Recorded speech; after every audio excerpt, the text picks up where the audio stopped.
Hello दोस्तों, कैसे हैं आप लोग। उम्मीद करता हूँ आप सब लोग बढ़िया होंगे। अगर कोई क्रिमिनल केस का गवाह कोर्ट में आकर ये कह दे कि मैंने तो ऐसा कुछ देखा ही नहीं, तो क्या केस खत्म हो जाएगा या कोर्ट कुछ और भी कर सकता है या उसको सजा भी हो सकती है। चलिए इन सब चीजों के बारे में लीगली तौर पर जानते हैं कि इनमें क्या होता है अगर कोई गवाह अपनी बात से मुकर जाए। मैं हूं एडवोकेट आबिद मिर्जा और आज मैं आपको बताऊंगा कि जब गवाह मुकर जाता है तो कोर्ट का नेक्स्ट स्टेप क्या रहता है और इसे समझाऊंगा एक रियल लाइफ एग्जांपल के साथ। तो दोस्तों, क्वेश्चन के जरिए मैं इसके आंसर दूंगा और आपके अगर कोई क्वेश्चंस हो तो वो कमेंट में जरूर पूछिएगा। तो चलिए शुरू करते हैं।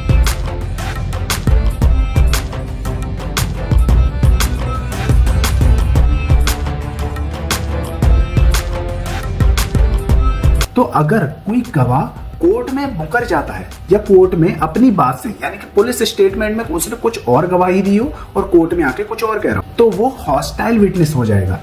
कोर्ट उसे हॉस्टाइल विटनेस डिक्लेयर कर देगी। ठीक है, अब हॉस्टाइल विटनेस होता क्या है? हॉस्टाइल विटनेस हम उसे कहते हैं जो अपनी गवाही से मुकर जाए, यानी कि पुलिस स्टेटमेंट में वो कुछ और कह रहा है और कोर्ट में आके वो कुछ और गवाही दे रहा है, तो उसे हॉस्टाइल विटनेस बोलते हैं। अब इसे एक एग्जाम्पल के तौर पर समझते हैं कि आईपीसी के 307 के तहत एक केस दाखिल हुआ। ठीक है, उसने पुलिस के सामने बोला कि एक्यूज ने मेरे पे चाकू से वार किया, लेकिन कोर्ट में आके बोलता है कि मैं पहचानता ही नहीं कि किसने मारा, तो कोर्ट उसे हॉस्टाइल विटनेस डिक्लेयर कर देगी।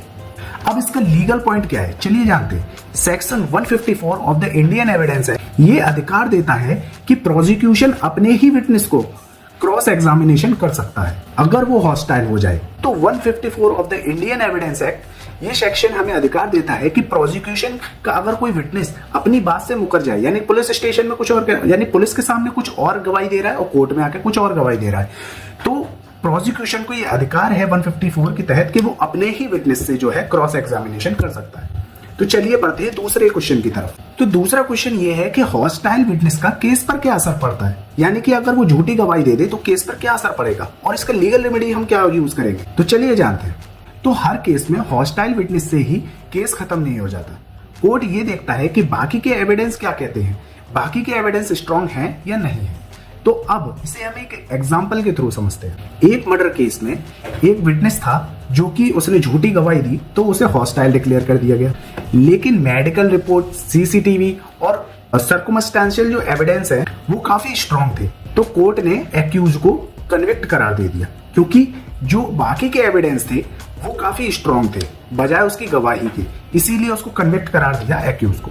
अब हम इसमें लीगल एडवाइस के तौर पर जानते हैं कि एडवोकेट की, अगर आप डिफेंस के लॉयर हैं तो हॉस्टाइल विटनेस एक बिग अपॉर्चुनिटी हो सकता है डाउट क्रिएट करने के लिए।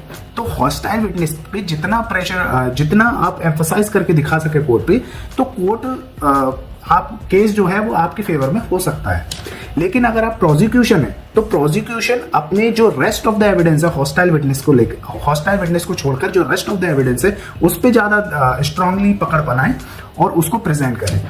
ठीक है, तो ये डिफेंस के लिए और प्रोसिक्यूशन के लिए एक सलाह है। चलिए बढ़ते हैं तीसरे क्वेश्चन की तरफ। तीसरा क्वेश्चन है कि कोर्ट हॉस्टाइल विटनेस डिक्लेयर कैसे करता है। तो कोर्ट खुद से किसी विटनेस को हॉस्टाइल डिक्लेयर नहीं करता। इसके लिए होता क्या है कि प्रोसिक्यूशन एक एप्लीकेशन देता है जज के सामने, जिसमें लिखा होता है कि विटनेस जो है अपनी बात से मुकर गया है और उससे क्रॉस एग्जामिनेशन करने की इजाजत चाहिए। अब बढ़ते हैं नेक्स्ट क्वेश्चन की तरफ कि क्या गवाह को सजा हो सकती है। अगर वो झूठी गवाही दे रहा है तो उसको सजा हो सकती है। अगर कोर्ट को लगे कि गवाह ने जानबूझकर झूठी गवाही दी है तो उसके खिलाफ भी केस बन सकता है। Under section 193 of the IPC कहती है फॉल्स एविडेंस। अगर फॉल्स एविडेंस क्रिएट कर रहे हैं तो उसके लिए आप पर फॉल्स एविडेंस क्रिएट करने के लिए आपको सजा हो सकती है। अब इसे एक एग्जांपल के थ्रू समझते हैं। एक रेप केस में विक्टिम ने कोर्ट में कहा कि मेरे ऊपर स्टेटमेंट देने का प्रेशर था, लेकिन जब जांच हुई और जब प्रूफ मिला तो उसने जो है झूठी गवाही दी थी कि उस पर प्रेशर था। अब इसमें लीगल एडवाइस देखते हैं कि एक एडवोकेट को विटनेस को तैयार करना चाहिए बिना प्रेशर के, बिना डर के और सिर्फ सच बोलने के लिए। ठीक है, अगर वो सच नहीं बोलता या झूठी गवाही देने के लिए तैयार करता है तो उस पर भी जो है फॉल्स एविडेंस के लिए सजा उसको हो सकती है। ठीक है, under section 193 of the IPC. चलिए बढ़ते हैं नेक्स्ट क्वेश्चन की तरफ। तो नेक्स्ट क्वेश्चन है कि अगर कोई हॉस्टाइल विटनेस है, अगर कोई झूठी गवाही देता है तो उसको सच माना जा सकता है कि नहीं माना जा सकता है। यानी कोर्ट में अगर पूरी गवाही दे दे और पूरी गवाही का कुछ हिस्सा या कुछ पार्ट उसमें सच हो तो उसको माना जा सकता है कि नहीं माना जा सकता कोर्ट में। तो इसमें सुप्रीम कोर्ट की कई रूलिंग है, कई जजमेंट है, जिसमें सुप्रीम कोर्ट ने खुद कहा कि अगर हॉस्टाइल विटनेस का कुछ पार्ट अगर रिलायबल है या सच मानने योग्य है तो उस पर कन्विक्शन हो सकता है, यानी कि उस पर जो है उस बात पर बिलीव किया जा सकता है। ठीक है, पूरा स्टेटमेंट मानने की जरूरत नहीं है, लेकिन अगर कुछ रिलायबल बात है तो उसको मानी जा सकती है। ऐसा ही एक केस लॉ है मोहन भाई कोहली बनाम स्टेट ऑफ गुजरात 2011 का। इसमें सुप्रीम कोर्ट ने कहा है कि हॉस्टाइल होने के बावजूद अगर स्टेटमेंट का कुछ हिस्सा रिलायबल हो तो उस पर कन्विक्शन हो सकता है। लिंक डिस्क्रिप्शन में आप जाके देख सकते हैं। तो दोस्तों, जब गवाह मुकर जाता है तो केस खत्म नहीं होता, थोड़ा सा टेक्निकल हो जाता है।